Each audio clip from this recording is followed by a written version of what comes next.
Good morning, tennis fans, and welcome back to our final day of Chat with Champions. We have had a great opportunity to get to know some of our players a little bit better this week, and we are finishing on a high note. We have one of our quarterfinalists here today. He had the biggest win of his career yesterday, and he is going to let us get to know him a little better today. Maxim, Cressey, it is great to see you. Yeah, nice to meet you. Yeah, it's great.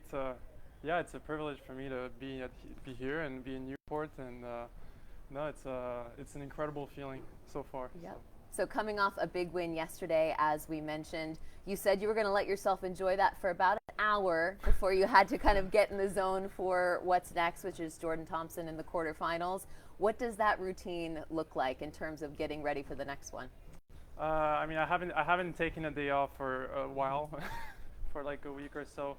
So today I'm just gonna take the day to chill out and just focus on other things except tennis, and visit the museum and the Hall of Fame, and spend some time with my friends, I'll take that time to relax, because when I get very competitive, it drains a lot of energy from me. So I'm gonna take the time just to rest. Good stuff. So you're going to take a walk through the museum? Yes, I will. Have you been in before? Is Never, this the first time? Never, first time. Yeah. Very nice. Very excited. Is there anything you're looking forward to seeing or learning about? No, I've been always very I've always been a fanatic of certain volleying and the old times, and I'm making it happen again. So I'm very excited to get to know a lot of these players, and hopefully one day I'll be there. So that's a perfect segue actually to my next question. You know we were going to talk about your style of play, which is old school, the serve and volley. You told me on court you just don't like to run, and so it worked out that you could keep the point short. But who did you look up to in terms of that serve and volley style of play? Well, I loved watching Pat Rafter play. Pete Sampras was one of my favorites as well. But no, these guys really inspired me to believe I could serve and volley really well, and even though not many players practice it anymore, I still had the firm conviction I wanted to keep doing it because I enjoyed it. That's when I started doing it. Is really because I love the feeling of putting volleys away, I'm very excited that it's working for me, and I know it's going to work many times, and I'm just going to keep doing it. Good stuff. Well, last year at the U.S. Open, you got a wild card, you won a round, and then you faced Stefanos Tsitsipas, and he called you a rare species, as only Steph can do. Do you think that there is something in terms of fine-tuning the serve and volley, or making sure that the baseline game is also solid, that's going to maybe help you get to that next level? Well, I think the key to get to the next level for me is to be more mentally consistent in my serve and volleying, and because it's a very demanding game, and the key is I know it's a very effective style of play, but it does require a lot of mental focus, and the key is going to be to be very consistent with it, and obviously now I'm always working on my returns, going bigger and bigger, and not being a defensive position. So I'm really working on getting on the attack modes as fast as possible, even on returns. Love that mentality. So let's shift away from tennis for a moment. You weren't born in the U.S. Can you tell us about your upbringing and how you ended up here? I was born in Paris, I spent most of my life in Paris, growing up with my two big brothers in Neuilly-sur-Seine. I don't know if you know, but I've heard of it. I grew up playing a lot of tennis because my brothers were doing it, and tennis was a way for me to spend more time with my brothers. And then that's where I got my competitive edge as well, because I always wanted to beat them. And I was a big fanatic of tennis very young, and then I decided to go into the U.S. at 17 years old to pursue a college education. I didn't have any professional aspirations back then. It was mostly college aspirations to become a #1 player in a big college. And then starting my junior year at UCLA, that's when I started envisioning myself as a pro player, and that's when I started being ambitious on the professional side. Very cool. I read that you're a math major, and you say that your secret talent is numbers. Has that always been a thing for you? Where do you use the numbers talent in everyday life? Well, I actually use the numbers for my tennis. I use a lot. I look into stats a lot. I'm a really big stats fanatic. No, I do probabilities as well with my certain volleying, with spots, and I analyze every player in terms of stats. So the numbers have really helped me in my career so far, because I start to analyze a lot of patterns amongst players, and it helps a lot. Is there any, I don't know if you could share it with us, but is there any particular stat that you found is particularly helpful, that gives you maybe more information because you're a player versus if you just saw it on a piece of paper? I think the most valuable stat for me is my first serve winning percentage, and second serve. I've been working a lot on that. I've been experiencing a lot of different second serve options, and many have not worked. But the stats helped me find the best serve for me, and I think I found it in the last 2 weeks. Very good. Well, on site here in Newport this week, I have to tell you, Maxime, I have heard from the practice people who are in charge of the practice, the people who are in the players' lounge, the security people. You have won them all over. They have so enjoyed having you here on the grounds. Sometimes when you have a player who is very confident on court, as you are, and who has had a lot of success, as you did at UCLA, sometimes those two things don't always go together. The people behind the scenes aren't always saying, wow, he was just so nice and so pleasant. Why is it important for you to have that side off the court? Well, I think one of the most important aspects of my life is to share the happiness and the joy I have within. And I feel like the more you give, the more it comes back. So I've always instilled that mentality since UCLA. That's when I started learning the teamwork, and I've realized in doubles especially that the more I gave my energy, my positive energy, the more it came back. So that's where I got it. Thanks to tennis. We're getting very deep here on Chat with Champions. That's really fantastic to hear, because I know, especially at tournaments where people are working so hard, it's always nice to get that back from the players. I also read that you like some sports, the football on the side, but you also like yoga and meditation. How often is the yoga happening? Is it part of the meditation? I feel like we need to know more about this. So my brother owns a yoga company with one of my best friends as well, and I mean I was inspired by yoga when I was 17, 18 years old. I started to really be a meditation fanatic, and I read a lot of self-help books, and that really helped with my mental side on the court. I really used it to grow spiritually and mentally, and because I had a lot of difficulties mentally from France, I started losing confidence, and then I had to find a way to gain that confidence back. So that's how I got into meditation and yoga. Very nice. And we're seeing the results on the tennis court. You said yesterday on the court that you have a lot of firsts. At this point in your career, things are happening for the very first time. Obviously, you want to have the consistency where you're experiencing that on a week-to-week basis. In terms of your development and how fast it's happened since college, was there a goal? How do you feel the speed is for your for your expectations? I think for me the biggest secret I can share is to dream big, and while I was in college, I set the intention to become the best, and I think that's the reason why things have been happening fast. And whereas if I aim small, I think things were not becoming as fast as they are doing right now.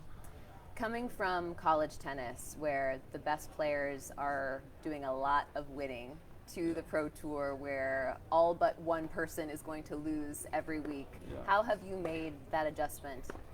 I think this is one of the most difficult challenges I had to face since I ended my college years, is to deal with the losses every week, because in college you weren't losing as much. Sure. You did a you're- lot of winning. You Yeah. didn't lose. I think last season you didn't lose a single doubles match. Is that correct? Yeah, we won, I think, like 30 matches in a row or something. That's pretty good. With Keegan Smith. It was fun. And but no, that was the biggest challenge, to deal with losing every week. And I'm a very big competitor, so I do take losses very seriously, sometimes even too seriously. So yeah, the biggest lesson was to learn how to like reassure myself and not take it too personal, the losses. Good stuff. All right, I want to finish up with some lighter questions, more off-court questions. So first up, do you have a favorite tennis memory? Favorite tennis memory? It was definitely in college at UCLA when I clinched for the Bruins against USC. That was one of my most memorable moments when all my teammates just came crawling up to me, and I think that was very, very special. And I did it twice that year, clinching for the Bruins against USC. And I think these two memories were the best memories. Speaking of USC, your mom played volleyball for USC, correct? So how did she feel when you ended up going to UCLA? Big rivals. My mom is always super supportive and loving, and she wanted what is best for me and what is best for my happiness. And at UCLA, I felt that kind of happiness, that I felt a really special feeling, and I just told her, I think UCLA will be better than USC for me, and she was 100% supportive. And my brother actually also went to USC, but no, it was no harm feelings at all. Good stuff. All right, are you a night person or a morning person? Morning person, yeah, with my routines. I've gotten that sense. So what time do you normally wake up in the morning? I mean, it depends with the jet lag. Here I've been waking up very early. Sure. Without my will. But yeah, in general, I'd say 7:30, 8. Yeah. Okay. If you could steal a shot from any player on tour, what would it be? I'm happy with my shots. Ooh, I like it. I like it. As we said, we have good, healthy confidence over here, which is nice. Of course, you're going to take a walk through the Hall of Fame today. We like to ask some Hall of Fame related questions. Okay. If you could have dinner with any Hall of Famer, who would it be and why? Hall of Famer. To think back into the history books here. I mean, I would say Pete Sampras. For sure, Yeah. 100%. Think he'd have any serve and volley tips for you? Well, he's already given some tips to a coach at UCLA. Ah, yes. And I've used them ever since. So you've talked to Stella, I'm assuming? Yeah. Okay. I haven't got a chance to talk to him face to face yet. Very cool. Yeah, for those who don't know, Pete's sister Stella Sampras is the women's coach at UCLA. So not bad to have that connection. For sure. And finally, Maxim, you get Jordan Thompson next in the quarterfinals. What are you going to be thinking when you walk out onto the court for that match? I'm going to think what I've always thought when I'm confident is to just focus on my serve and really being consistent with it. And I think that's the most important aspect for me. And the path to #1 in the world continues tomorrow. Maxim Cressey, it's been a pleasure. Thanks so much for joining us. Thank you. And we will be back in just about 5 or 10 minutes with Peter Gojowczyk, one of our other quarterfinalists. Thanks for joining us for another edition of Chat with Champions.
Good morning and welcome back to Chat with Champions here at the 2021 Hall of Fame Open. We're just joined by another one of our quarterfinalists, Maxim Cressey, and we have another one. He has a day off today. It's also a special day.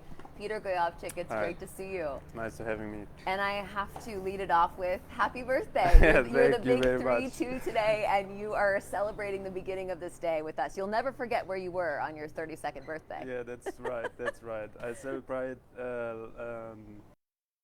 Sebastian Ofner, Yes. and it was nice. Actually, we went to the harbor downstairs, so it was pretty good. We enjoyed the food, and yeah, it was nice. Fantastic. Well, as I mentioned, you are in the quarterfinals. Today's an off day, but a practice day, and you had a great win over Vasek Pospisil, who is very dangerous on grass yesterday. How would you assess what was working for you in that match? I would say everything, you know. It's nice when that happens, right? Yeah. Like Krüger, and I beat him 6-2, 6-2, and I was playing, like also one of my best tennis. Wow. And even yesterday against Vasek, I know he's a good player on grass court, and strong guy too. And yeah, and I did the right points on the big moments, and then it helps you a lot. You know, it's only some small points to. You have had success here before. You were in the semifinals a few years ago. What do you love about this tournament specifically? Actually everything. The people are so friendly. You can walk from the hotel to the site. You can walk from the hotel to the harbor and to enjoy the food and everything. So it's nice to be here and to see how is the situation right now. Yes. You know, it's Yes. not most of the time on tour, even here in Newport. Yeah. One of my favorite things about Chat with Champions is we have a little bit more time, so we can go a little further back in your history to, I'd love to know how you first picked up a tennis racket and why. To pick up my first tennis racket. So I think I was 4 years. Okay. And who put the racket in your hand? My father. Okay. It was a good choice, I think. Now I would say yes. I was playing with my father in my hometown, and I love to play actually from a young kid on, you know, and to see. I was looking to look up for Boris Becker as well in my career, and I want to be like him, you know, to a professional tennis player and to get started. And then I get some lessons, you know, from this from the beginning, and then I feel, you know, and then with 16, something like this, I do my first ATP point ever in my career. That's a big day when you get your first point. Yeah, and then I would say to my parents as well, okay, let's try, and we talk to each other very often, and without the parents is it, I think, not impossible to be a professional tennis player. Yeah, you definitely need the support system. Yes. You turned pro in 2006, so this year is the 15th moment. My best, I have some. Okay. Okay, you can give me a couple if you want. These are always good stories. I would say 2014 semi-finals, my first semi-finals on tour against Nadal. He was there number one. to play against the number one. It was big moments, and 2017. No, I would say 2014. It was my first Davis Cup match for Germany. Always nice. Yeah. It was nice and very proud of to play for Germany and to beat. We was playing quarterfinals, against French, and I beat Tsonga 8-6 in the fifth. Yeah, it was. That's good. That's got to be at the but even I was cramping in the fifth set, you know, and it was one of my best match too. Even 2017, I won my first ATP title in Metz against Benoit Paire in the finals. And we meet each other in Delray Beach 2018. That's right. That's right. And we Yeah. did a very special video on your last name because Yeah. people know how to say Yeah, that. yeah. I know how to say it, I think, at this point. Do you want to go ahead and say that so people know exactly how to say your name correctly? Yeah, it's a little bit complicated even to say what to spell, but his name is Gojowczyk. See, it's actually much easier than it looks. Yeah, it is. Right. Yeah. Peter, at this point in your career, what are you working toward? Do you set goals? Are there little technical things that you're working on? I have a goal, like I was my best career or my highest be to top 30, you know, and now I have to work on the little things, you know, to be back on the level again, you know. Right. And I know it's very tough in the moment because every player can play playing good and well, you know, and yeah, to have to improve in my game, to work on my volley, it's important, and to be happy with your body. I had a lot very often, so Right. it's tough to come back after injury, and I have some operation as well, and Yeah. yeah, it's not easy That's to tough. come We've back. talked a lot about the big three who all have 20 Grand Slam titles right now, and I believe it's Rafa and Novak who are 34 years old, Roger who's almost 40. How long do you want to do this? Yeah, maybe not. Yeah. Why not? Huh? I agree. Yeah, I love to travel. I love to play tennis. Even now with the crowd and with the Right. spectators, it's much nicer. And yeah, why not? I Huh? agree. All right, so say you retire or at 40, or 40. Evo said he was Oh, yeah. retiring at 50. After tennis is over, Yeah. what do you think you'll want to do? That's Right? It's It's addicting. hard to leave. Yeah, Tennis it's hard is, to leave, is the yeah. best sport in the world. I think we're a little partial, but it's such an incredible sport. Yeah. I want to finish, Peter, with some fun, lighter questions. We're at the Hall of Fame. I've asked this to every player who has come for Chat with Champions. If you could have dinner with any Hall of Famer, who would it be and why? Andy Roddick. Andy Roddick. Okay, why? Because I met him, I think 2018. He was 18 here, I think. believe. 17? Was it 17 or 18? 18, Josh I Ray. don't know, sorry about this. Andy's induction. 2017. 2017. Yes, Yeah. exactly right. The semis, right? Yes, that was. Yeah, that's because exactly I was right. there on this moment. I was playing semis, and his speech was like so long. It was. Yes, that's right. So you had to Yeah, wait so- till the end, but it was yeah. a very good speech. Yeah, it was. He went it into was a lot really of detail. good, yes, and I love to listen to him. So, yeah. Fantastic. Good stuff.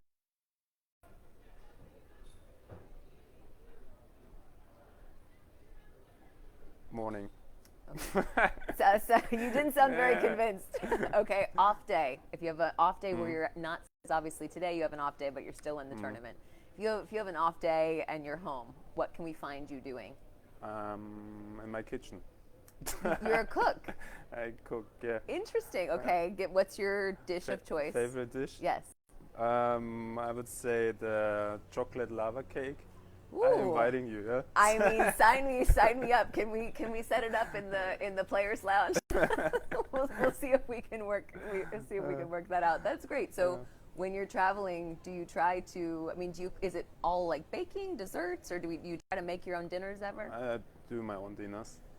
Really? And lunch, and I Very invite some interesting. friends at home as well for barbecue and all this stuff, yeah. Okay, so you're the friend everybody wants to have. Yeah, maybe. Hopefully.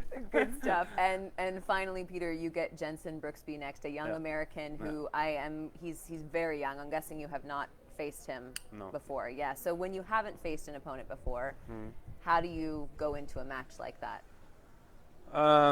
First of all, I have to think on my game, you know, and it's if I'm playing well, it's even hard to beat me on this grass court. And but still, he's young. He has a good win against Donskoy first round Yes. and second round, and then Sandgren. Or no, I'm sorry, Kudla. That's right. Dennis, Yep. yeah. And I saw both matches, and he's very talented, and Yeah. yeah, he's I think born in 20. Yes. So Yeah, he's Does that still make young. you feel old? Yeah. I'm kidding. It A makes me bit, feel a old for bit. sure. No, No, but but the experience pays off in those Yeah. situations, right? Yeah, but still he's confident too, Mhm. and he knows how is to play on grass court. And Right. yeah, I'm very happy to be in the quarterfinals and even to play against the junior. Well, we are very excited to see it. Hopefully, you'll be back on stadium court with us. Peter, thank you so much. Thank you so And much. before we let you go, Yeah. we have something special for you. Really? Happy birthday. Oh, that's awesome. If Thank I you could very sing, much. we would sing to you, but a little Thank you very donut with a much. little Newport flair. nice. Enjoy the rest of your birthday. Thanks Thank so you. much for being with us. Thank you. Thanks for joining us for Chat with Champions this year at the 2021 Hall of Fame Open. It has been an absolute pleasure, and I can't think of a better way to finish it off. Thanks for joining us.